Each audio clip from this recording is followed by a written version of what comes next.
Anyway, here's Marc Horner to talk to us about membership.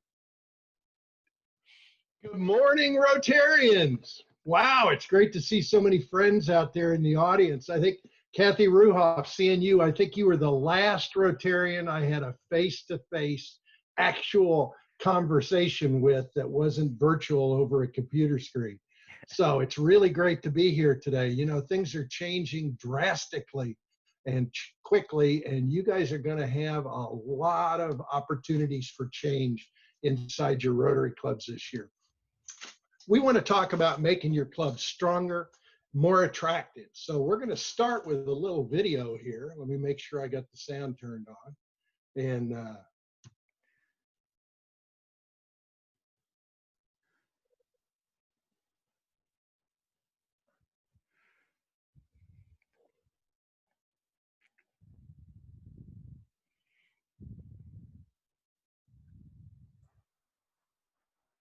Hey, Mark, when you shared the screen, did you remember the share sound button?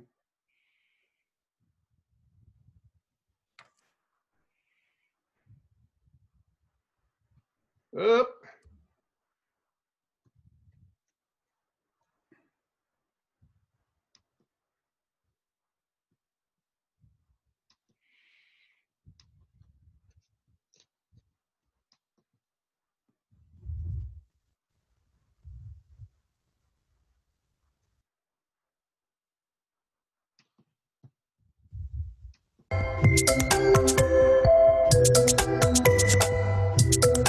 Project last Saturday. How did you like that? Oh, I loved it.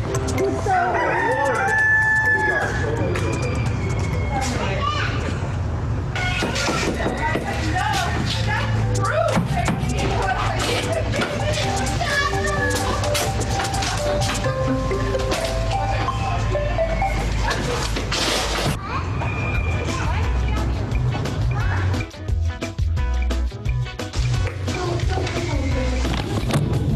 Is there something I can do for you?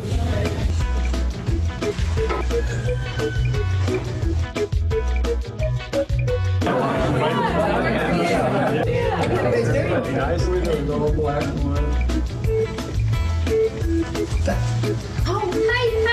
Oh, thank you guys.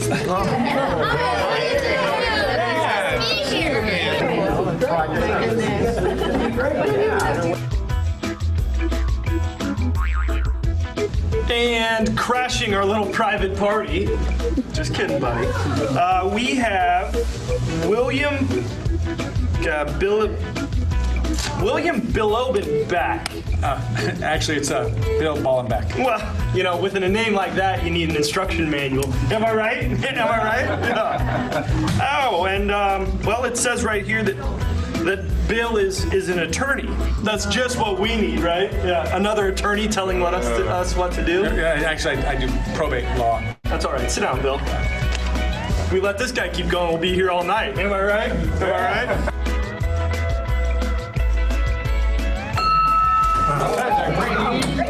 Great. All right. See ya.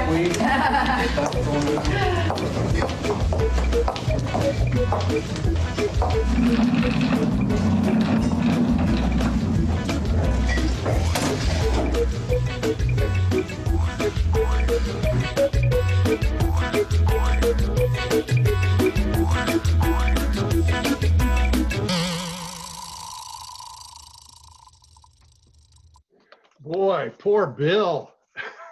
I felt sorry for that guy. So did you enjoy that? Did you see some things that apply to your club? The first thing we often talk about— Mother Teresa once said, if you want to change the world, go home and love your family. Because changing the world starts with changing yourself and working outward from there. We're in Rotary because we want to take action. Okay, there we go. Are we good, David? Good. Okay, so often when we talk about membership, we talk about attracting new members.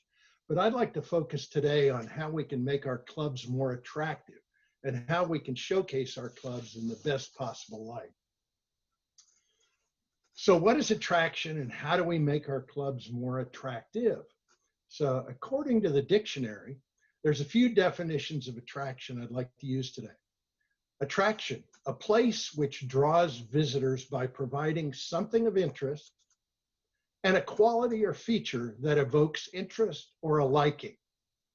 So let's relate that to Rotary, and our clubs need to be interesting and likable, which sounds pretty simple.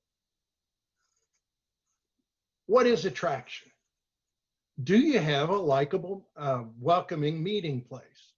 I must admit that I've been to a few Rotary meetings across this district that meet in some pretty dark, dank places. And unfortunately, that doesn't create the atmosphere that we're looking for. So do you have the best place you can possibly have? And do you have good food at that location? And is it bright and cheerful? First impressions are everything.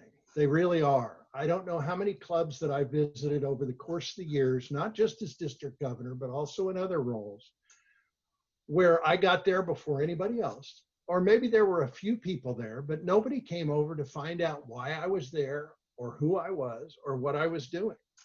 So if you see a new person enter the door, do you rush up and introduce yourself? Do you have a greeter there at your meetings?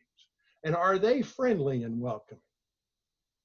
Is your club where everyone, like church, where everybody sits in the back and the front two tables have nobody sitting at them? Of course, they're the speakers, they're right there in front of the speaker as they give their talk that day. What do you do to integrate people into the herd? Does everyone in your club sit at the same table each week, never changing? Again, kind of like church where you have your special pew.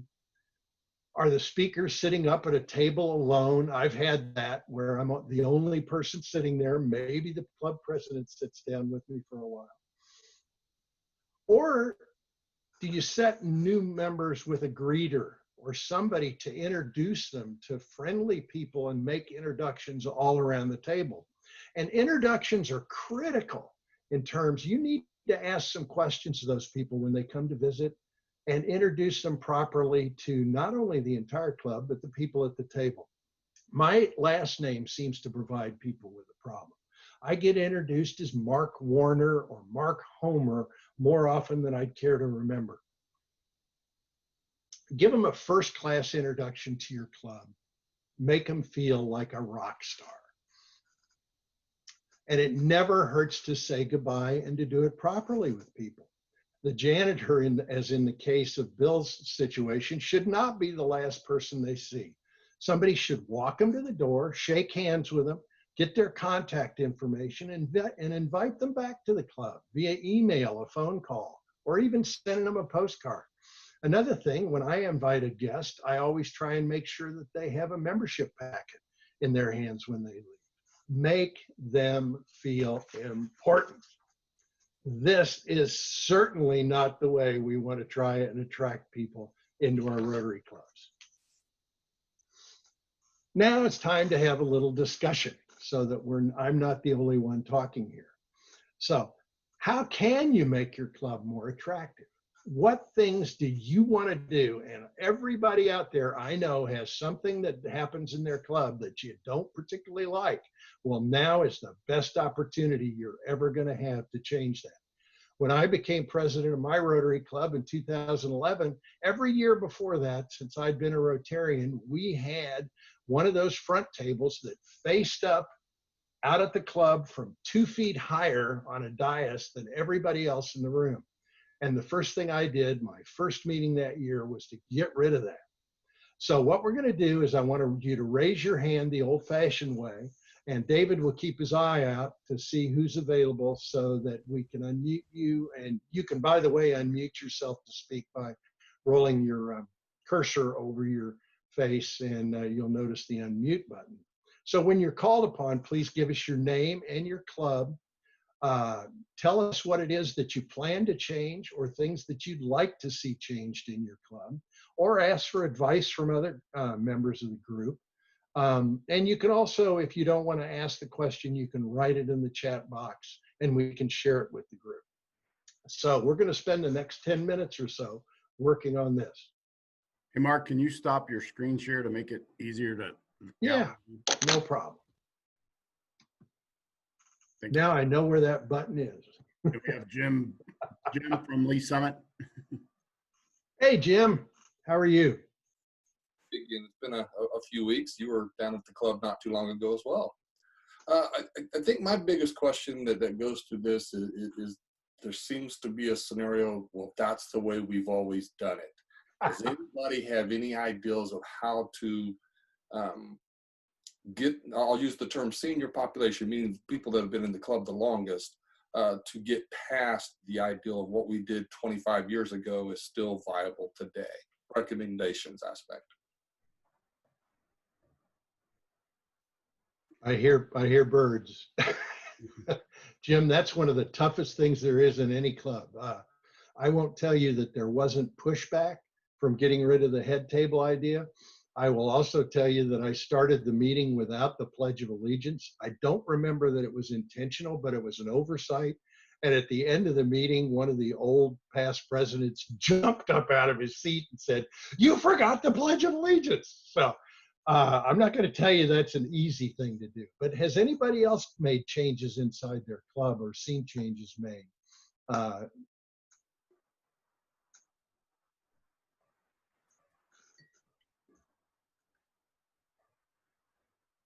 I think experimentation, though, is just the only thing you can do. Maybe announce ahead of time, in the e-newsletter that you're going to be making a change at an upcoming meeting. Hey, Mark, I think Cassie. Hey, Marilyn. Then Marilyn. Who was first, David? We had, I'll just share that we had always prayed before our meetings, and we had a Jewish person that wanted to join and asked about that. And it became the impetus for us to have an inspirational moment instead of a prayer that was in Christ's name. And of course, this is a pretty big deal to make. I mean, a really big deal to make this kind of change. But we have several people now that I believe, I don't know, are of the other faiths. And but it got done, I think, out of just social awareness in response to the question, what motivated it. Thank you, Cassie. Hey, Marilyn. Good morning. One of the things that helped my club a few years ago was to do a long-term planning session with the district's help. And that really, first of all, helped us identify some new ideas, but that was also kind of a way to introduce those changes by saying this was a plan that a number of club members came up with, and then working through the club to get some buy-in. But it was sort of the lead-in to saying, here's some of the reason behind making these changes. Very good. And Jim, hey, David. Marilyn, I'm just curious as to what the changes were that were implemented through this planning process. The two biggest things we did were we came up with a new big service project, and we had done some smaller things, and really our incoming president came back from the president-elect training with one idea, took it to the club, and club members who were experts in that area, she wanted to do an anti-meth campaign. And at that time we had the sheriff, the prosecuting attorney, and trying to think who the third person in the club. And they said, yes, that's a huge problem, but an even bigger problem is bullying in the schools. So we put together an anti-bullying campaign, but it was just the idea that we needed a fresh idea for a service project. Our other big change was we had been doing a lot of small fundraisers, and we were at the point where a lot of us were saying, I am not selling another raffle ticket to my friends. I'm not selling another donut. We had a lot of silly ideas. So we came up with one big annual fundraiser, and that was a huge change in focus for us too. But because that kind of went through that planning process with a number of club members, that made the implementation, I think, much smoother and easier. Thank you. And Jim, the one other thing I would say is just listen when people come up to you and they have things that they didn't like about things that you did. Just earnestly listen to their comments, but also know that if you make it through your year as Rotary Club president, and I've said this for years, without making one Rotarian in your club mad, you didn't do anything. So it's just gonna happen. And I can see some faces on this screen that I can guarantee you it's gonna happen. Alan Van Zandt, I see you right there. So, you know, look at things. Are you a singing club? You know, should you not be a singing club? Or should you be a singing club? Would that invite participation? You know, jokes are kind of nice, but I can tell you one of my early visits to one of the other Rotary clubs in town had a policy of sergeant at arms telling jokes, and I heard jokes I couldn't believe I heard in a group. So Cassie just shook her head. So yeah, be careful. Be careful with some of that stuff. And fines. You know, I kind of like the idea of happy bucks that I hear at places where people get to contribute that way to share information with the group. You know, fines can be seen as, it depends. It depends on your club culture. You guys, Jim, have had an unbelievable sergeant at arms for years. I mean, John runs that room sometimes. So, that's a good thing. I wish sometimes our club had one. But yeah, I know that sergeant at arms for 3 years. Good training. Good training. Anything else?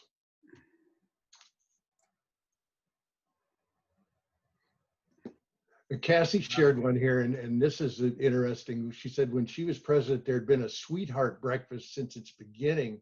It was when the men invited their wives to breakfast. When she was president, they changed this to family and friends. Not everyone has a sweetheart, and that can feel exclusionary. So, yep. Know your from Independence, Mark. Oh, okay. Come on board. Hi. I have a specific thing I would like to change, and I would love some suggestions if other clubs have done this. I'm confident that someday we'll get to actually meet again together in person. And we typically have 50 to 60 members come each week, which is wonderful, and developed wonderful friendships. So they all sit together the same every week. They don't mix and match anymore. And it's important to me to break those up a little bit, at least periodically. And I want to do it in a fun way. So I was just wondering if there were some suggestions from other clubs who've done things that would help me with that goal. I can answer that one. This is Tracy from Macon. Great.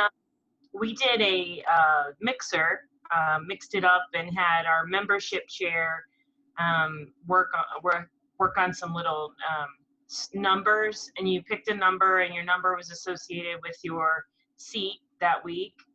And because we wanted to, we kind of set it up before we did it, said, you know, we're looking to mix some folks together to get people to feel more comfortable with the club, to meet new people. That's part of the reason that we're here.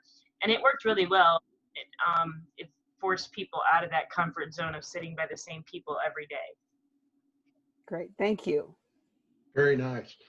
Yeah, Beth, I was thinking the way you guys meet, you might be able to hand out a number at the beginning of the buffet line, you know, as to where you'd like them to sit that week. Jim, did you have your hand up? Actually, that's what I was getting ready to say. Years ago, before I joined Rotary, I was in a couple of other groups. But when you walked in the room, we had a little sack that was there, and it had little poker chips in there with numbers on it. And you stuck your hand in and you pulled a poker chip, and that's the table you sat at that day. Nice. Great, that's, I will absolutely do that. Thank you. Okay, anybody else? I'm going to go back to sharing my screen here. Hey, Mark, this Yes. is Tracy. One of the things that we've been working on as a club is from a Rotary Foundation contribution perspective, we had set a goal as a club that maybe wasn't as realistic as we wanted it to be for our younger members, you know, younger families that have as much to contribute right now.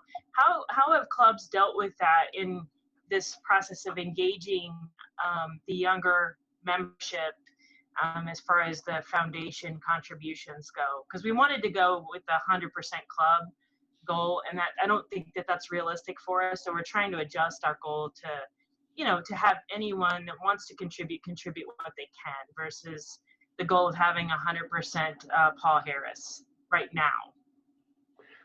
One of the things, for example, I participated in the other day was KCI had a bingo event, and it was Zoom. It was just, you know, on a Zoom screen like this, and they sold bingo cards, and it was a lot of fun. They raised $1,280, I think, for specifically this one was dedicated to polio. So I think there are some things that you can do. Obviously, if you can figure out a way to get other people's money other than Rotarian money in, I think of some of the really good projects like that, like Eastern Independence with their Wine Fest and some of those. If you can get non-Rotarians to help fund some of your giving, that's nice.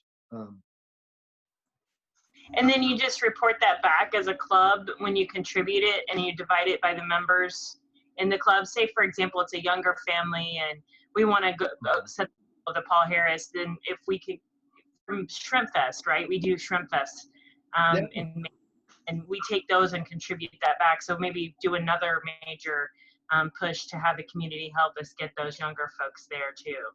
Definitely. And, you know, check when, you know, now that you're becoming president, you're going to have access to reports. Check and see if your club already has a lot of Paul Harris Fellow points that may be club points. In other words, they're not under Tracy Vincent's name. They're not under Frank Grimshaw's. They're under the club, and some they accumulated over the years. And use that to make some of your members Paul Harris Fellows if you want, or other people in the community. Sometimes we reward speakers. You know, I've seen that done before. Speakers that way. But all right. Anybody else got any recommendations on how to share that? Okay. Thank you. Appreciate that. Okay, here we go.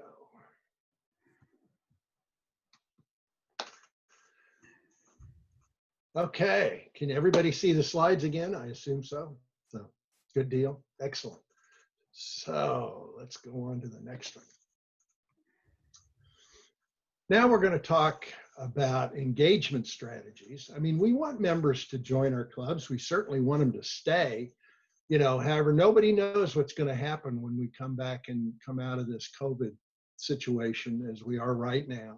I think it's an opportunity for you as presidents to reinvent your clubs and basically start over, utilizing Zoom, for example, in addition to your meetings, and some other things we can talk about. But let's talk about the traits of a healthy Rotary Club, what makes it engaging, vibrant, and successful.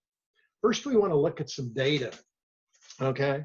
The numbers in yellow really are the key ones. If you think about it, only 6% of our current membership across the world is under 40 years old. Now, in our district, we're at 9%, which is 50% higher than that, which is better, but still the vast majority of our members are 50 plus, 60 plus, 65 plus, 70 plus. My club is extremely old. I think I'm probably close to the average age when it comes to that. And 23% of women worldwide are Rotarians worldwide are women. Now, again, our district does better. We're at 30%.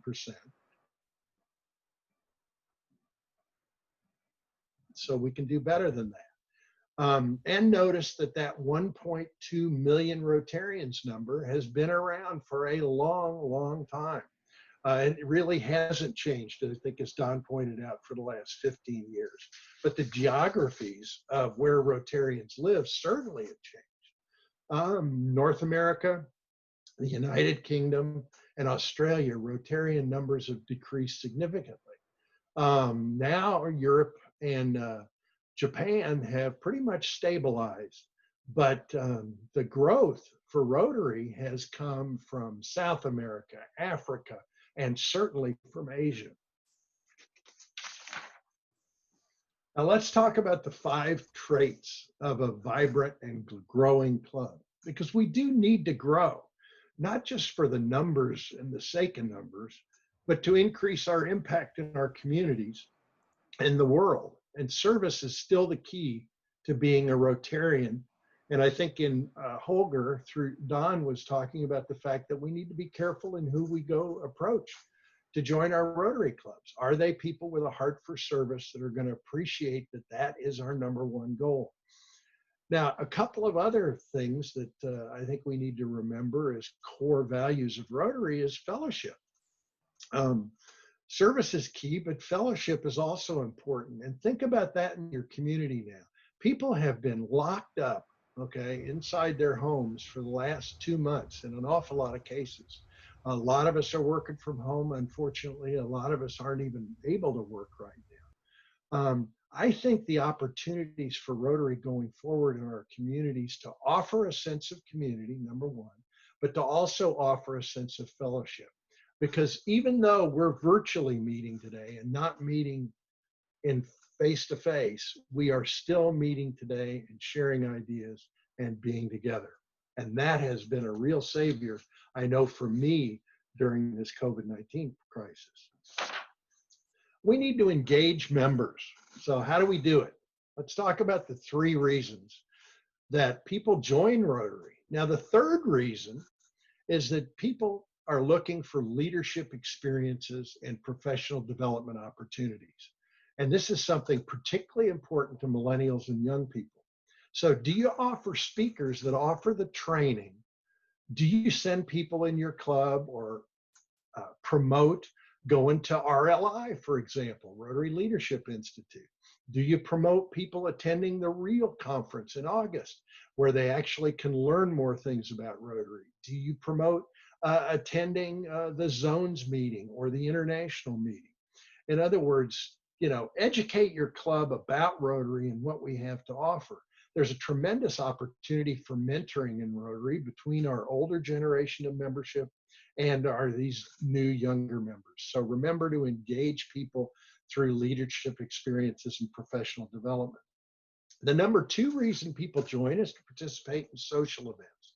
I just talked about the importance of fellowship events, particularly now. People should be able to appreciate it more than ever. So that's one of the reasons and basic reasons how people develop friendships inside a Rotary and why they stay. Because once you've developed friends, you don't want to disappoint them. And that's a reason a lot of Rotarians stay in Rotary. In my club, for example, we have a Dinners for 8 program. It's not as big as it used to be, but it's still a way for people to get together and to share fellowship.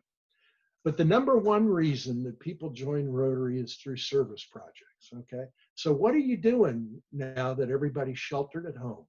And how has your service component changed due to this crisis, or how do you see it changing going forward? Are you conducting meaningful projects to make a real impact in your community? Of course, first you need to know what the needs are. So many of our projects center around community betterment, and they're wonderful projects.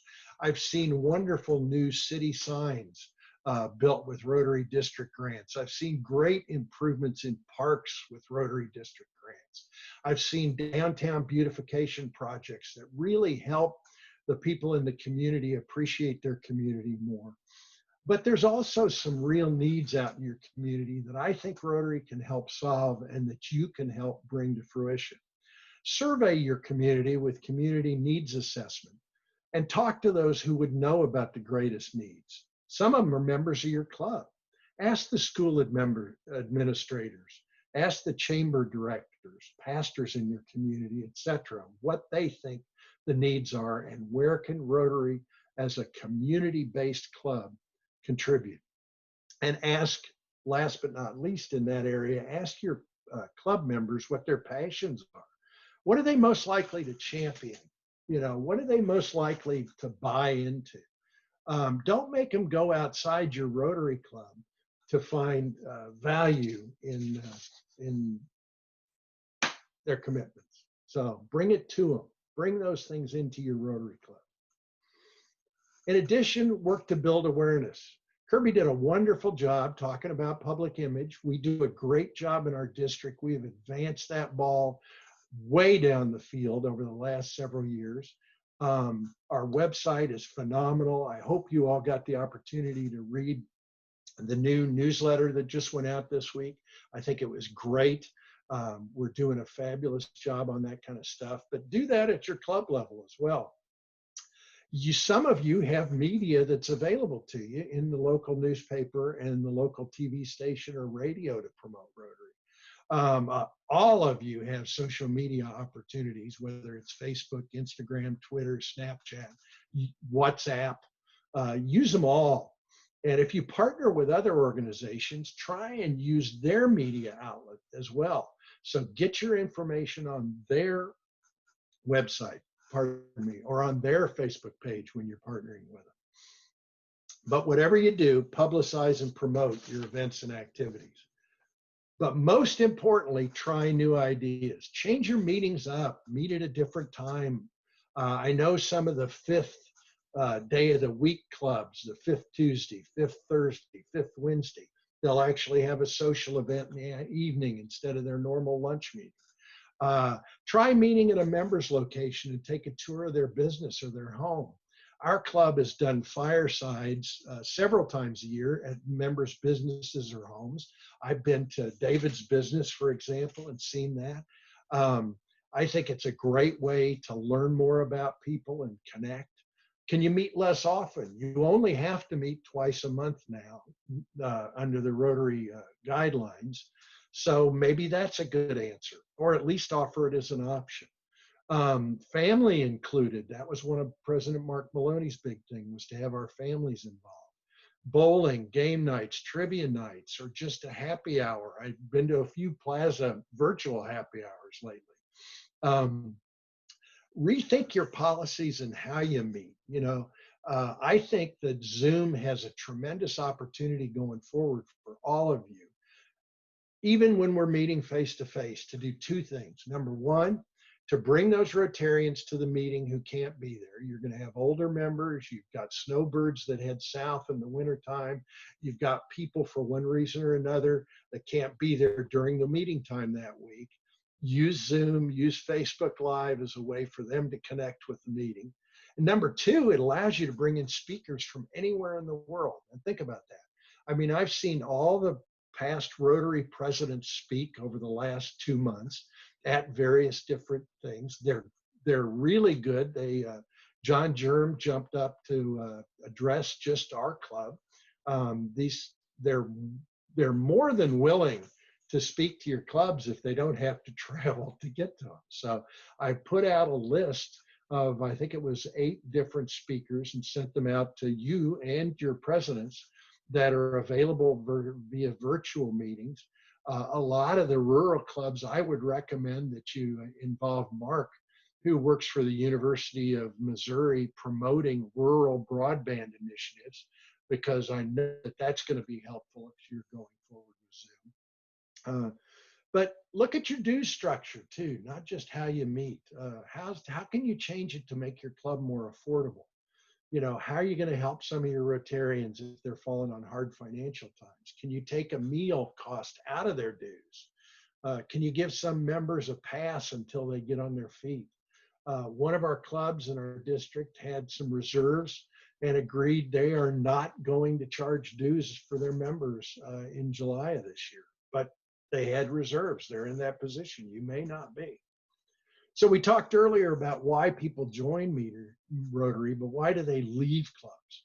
Well, 30% of the people who leave, and these are based on surveys of outgoing Rotarians, they leave due to time commitments, they can't come to the meeting, or money commitments. It's just too expensive for what they feel they get out of it. 23% leave because the club environment, back to that, talking about having a friendly, attractive, outgoing club.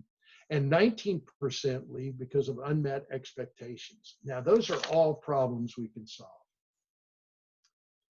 So create a vision. Strategic planning could be a huge area of need for your club. We can satisfy that. We have people who can come in and help you put together a short-term and a long-term plan. You should have a strategic plan with membership goals. Where do you want your club to be? What characteristics would you like to see instilled in your club? What is your vision for the future? How can you prepare your leaders for the future of your club and for the future of Rotary? These are the 5 that we just talked about.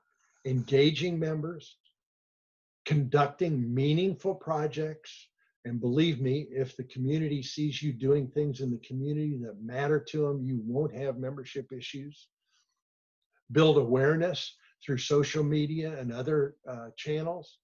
Try new ideas and create a vision for the short term and long term in your club.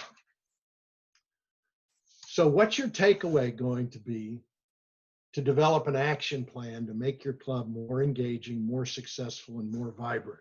So let's discuss for a few minutes and see what kinds of things you might want to do. Now, first, as I switch out of this sharing mode, the first thing I'll tell you is you should not be the only membership chair in your club, okay?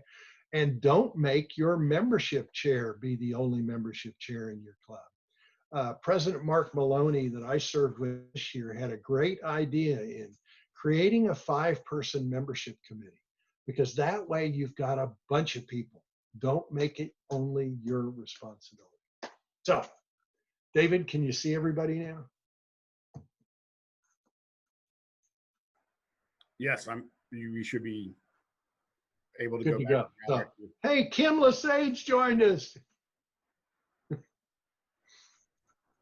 So, has anybody got any ideas? Yeah, Jim, come on board. You forgetting I got to unmute myself.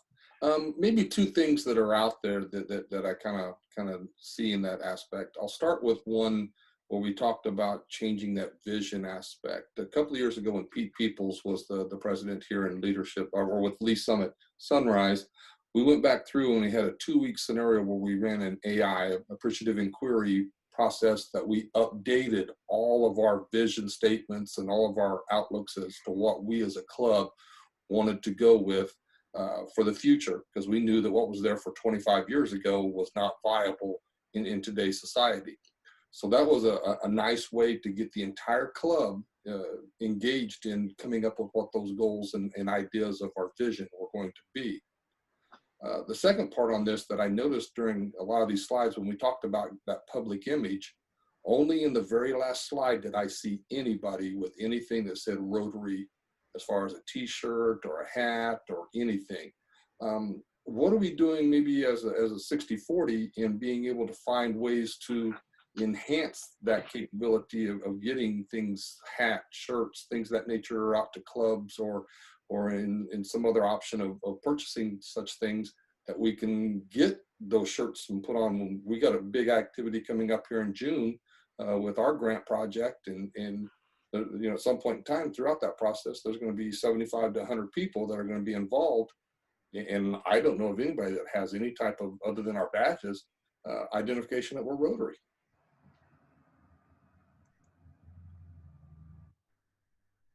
That's a good question, Jim. Does anybody buy shirts for their members, or does anybody provide, you know, because that's a great idea. And of course, we're right here, you know, in the headquarters city for Russell Hampton. And if you travel out to Garner, Kansas, and go out to their warehouse and look at some of their overstock stuff, you can get some pretty good deals. So I thought I'd share that with you. We have Kathy. What was that name again, Mark? I'm sorry. Russell Hampton. They're in Garner at the what we used to call the old Naval Air Station area out there, right at the Garner exit. And you also save freight if you go out there to pick stuff up. Okay. Yeah, so one thing the Gladstone Club has done is every new member gets an apron. So what's nice about that is you know, one size fits all. So every event, we're encouraged to bring that apron and wear it. So that's one thing our club, I think, does really well. Mag Allen from St. Joe. Yep. This may be stepping back more than anything else, talking about meeting location. We are blessed right now to be at a museum, which is an incredible spot. We very well soon may be changing. And so the discussion will be cost. I know each market is a little different and we all have our different connections, but it's hard to figure an appropriate cost, how much you want to invest in location, food, and maybe that's a decision for club members, but just hearing from others would be a little bit of a help.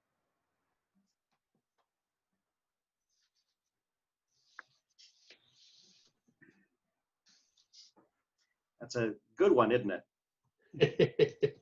Go ahead, Jim. Again, here in Sunrise, we do have a set fee that's in place. Here over the last week, though, we have started making some discussions into how we're going to look at things going forward, especially with the COVID scenario out there. This quarter, we dropped all the food charges for everybody's fees for this going through.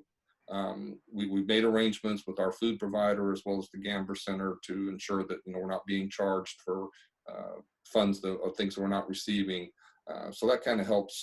It may be a scenario as we go back into this, talking with them, that we may ask for some type of reprieve in some of the fees and dues for a short period of time until we get back to our regular standard. Most people seem to be fairly okay with that idea right now because they're all going through it as well. So they know we have to redevelop and go forward. And then we're also looking at the context now. We know that we've had some folks that have lost their jobs or temporarily lost them, whatever that scenario is. And so we're looking at the concepts of potentially moving away from the mandatory fee for foods and those type of things there and go more into a by meeting or by volunteer basis for providing that input for funding to help those folks out. So I think, contacting whoever your site is that you're actually going to be working with when you move and try to deal with them to get a better understanding that, hey, you guys have gone through this same process as well. The lack of being able to meet, the funds that normally generated at the meetings, and see if there's some type of thing they might be able to help you with initially if you make the commitment to them to stay with them possibly as long or maybe longer of a commitment. So an avenue to approach.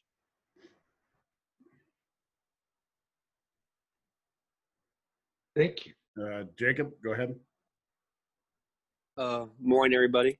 My name is Jacob Wilson. I'm the president-elect for our KCI Rotary Club. We do a few things for our new members. First, we ever have a new member interested in attending, they don't pay for their lunches the first couple meetings, and that's a club expense that the club will take.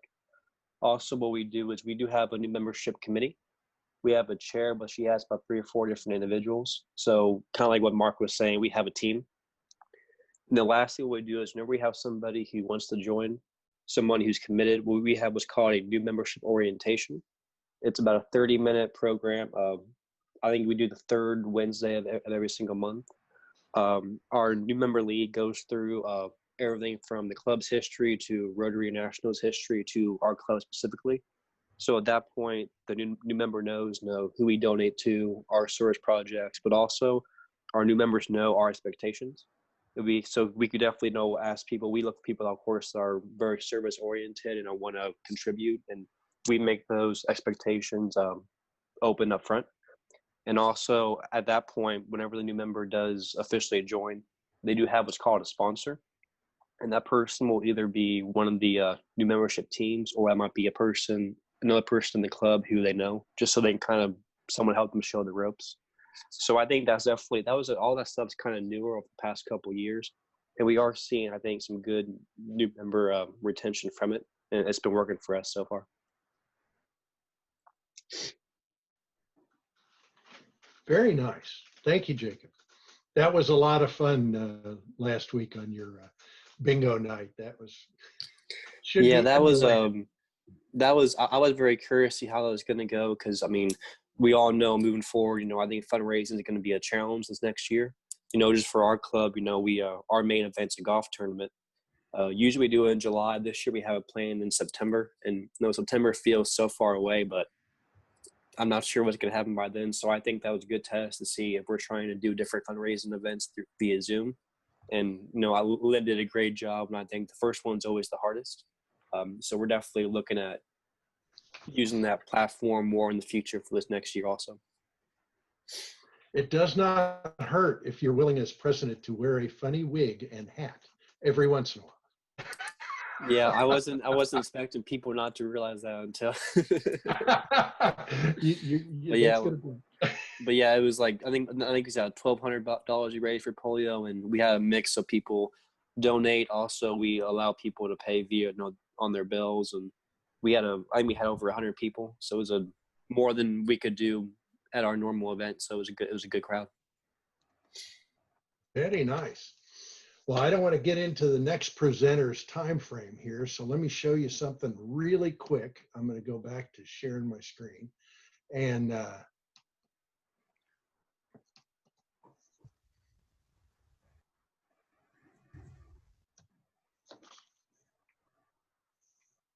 oops. Okay, we want to talk about some resources. Now, these are all available at Rotary.org, and I think Don sent a lot of this out to you. Julie may have addressed it to you. If not, you can just go on to Rotary.org and pick these up under the membership tab. Strengthening your club, your membership, and creating a membership development plan is a great resource for club leaders. The Rotary Club Health Report is a good checklist. You can kind of go down and check off things and see whether, kind of take a pulse of your club with that. In addition to that, there are some membership assessment tools for you to use for a focused management approach. It includes diversity and classification assessments. We used to talk about classifications all the time when we limited members by classification. But it's also a good way to look for opportunities in your communities. Do we have a dentist? Do we have a doctor? Do we have a lawyer? Well, most of us all have lawyers, but that's maybe the wrong choice. But those are all great tools. They're all available on Rotary.org/membership. Once you get that membership committee together, also point them to the Learning Center at Rotary.org, because there are lots of things that they can do in the Learning Center. Now, Jeff Romine out of the Kirksville Club and a past district governor has a subscription to SurveyMonkey, and he loves to help clubs put together surveys to find out what their clubs are interested in. So if you'd like to do a club survey, reach out to me and I'll connect you with Jeff.